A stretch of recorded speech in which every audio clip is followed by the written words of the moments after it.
চাল, ডাল, তেল, সবজিসহ নিত্যপণ্যের চড়া দাম সাধারণ মানুষের জীবনে বাড়তি চাপ তৈরি করেছে। বিশ্লেষকেরা বলছেন, উচ্চ মূল্যস্ফীতি নিয়ন্ত্রণের ওপর নির্ভর করছে নতুন সরকারের জনতুষ্টি। তাই সরকারের সামনে সবচেয়ে বড় চ্যালেঞ্জ নিত্যপণ্যের দাম নিয়ন্ত্রণ। এমন পরিস্থিতিতে বাজার স্থিতিশীল রাখতে কার্যকর ভূমিকা নেওয়ার তাগিদ তাদের। অন্তর্বর্তী সরকারের ১.৫ বছরে অর্থনীতিতে খুব একটা গতি সঞ্চার হয়নি। বিশেষ করে মূল্যস্ফীতি নিয়ন্ত্রণে আনা যায়নি, দারিদ্র্যের হারও বেড়েছে। এমন পরিস্থিতিতে দেশ পরিচালনার দায়িত্বে নতুন সরকার।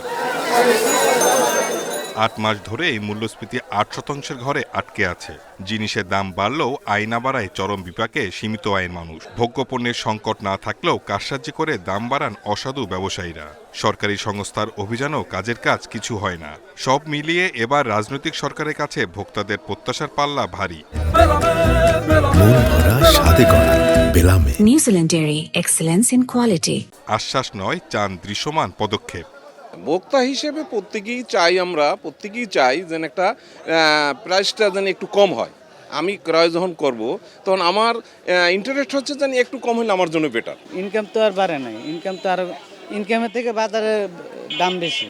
বিশ্লেষকরা বলছেন, মূল্যস্ফীতি নিয়ন্ত্রণে আনতে চাঁদাবাজি ও সিন্ডিকেটের বিরুদ্ধে ব্যবস্থা নেওয়াই বড় চ্যালেঞ্জ নতুন সরকারের। পাশাপাশি চাল, ডাল, ভোজ্য তেল সহ বিভিন্ন ভোগ্যপণ্যের বাজারে মুষ্টিমেয় কোম্পানির কারসাজির বিরুদ্ধে শক্ত হওয়া তাগিদ ক্যাবের। শক্ত হাতে যদি এইটাকে হ্যান্ডেল করতে না পারে তাহলে কিন্তু দ্রব্যমূল্য নিয়ন্ত্রণ যদি না হয় তাহলে মানুষের যে এক্সপেকটেশন এবং এখানে মানুষের যে চাহিদা তৈরি হচ্ছে, মানুষের যে আকাঙ্ক্ষা তৈরি হচ্ছে, সেটি কিন্তু বলবো যে বড় ধরনের ধাক্কা খাবে এবং এটি সরকারের পপুলারিটির ব্যাপারেও এটি নেগেটিভ ভাবে যাবে বলে আমার বিশ্বাস।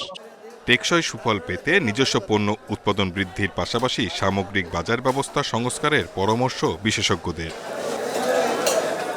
Shahid Ahmed, independent news, Dhaka.